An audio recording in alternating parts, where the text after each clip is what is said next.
Just for clarification, it talks about the projects on lines 37 through 38, and it says preference. So in terms of location for fuel cell placements, it talks about brownfields and also landfills for preference.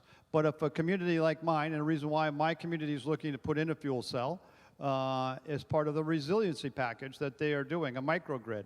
And this is where the value of these fuel cells have, along with other Class 1 renewables and solar and batteries and components like that. So through you, Madam Speaker, so preferences are there, but other communities would be in line possibly for a fuel cell.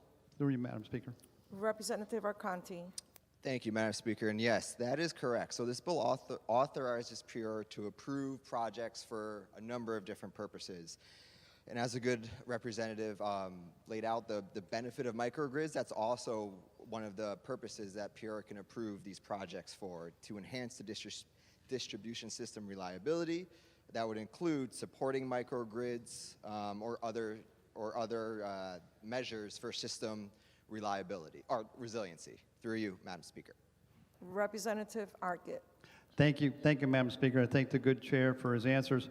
And then in a couple of sentences after that, these projects go to PURA, so Public Utility Regulatory Authority, and the focus of PURA is to make sure that it's the best deal for the Connecticut, in this case, residents in terms of affordability. So they're not going to look to, the project they're going to choose and go forward with would be in the good interest of the, financially for the individuals that live here in Connecticut. Through you, is that correct, Madam Speaker? Representative Arconti.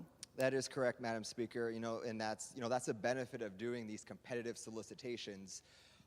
The fuel cell companies that bid into this solicitation, right? They have to show the value, they have to show the benefit, and the project who does that the best in this competitive format ideally will be awarded the bid.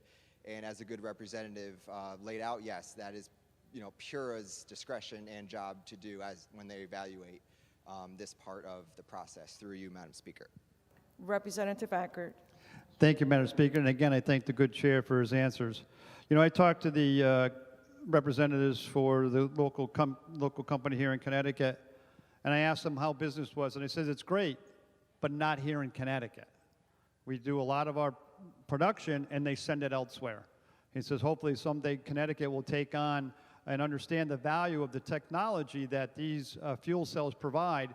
And as we mentioned, for resiliency, if you go to the local hospitals, large campuses here in Connecticut, now if we can start making sure that our resiliency is built into our towns, in terms of administrative buildings and police departments and others and local senior centers, through those microgrids, then we'll see the real value of the fuel cells that are produced right here in Connecticut with high-paying, good jobs. So I look forward to supporting this legislation.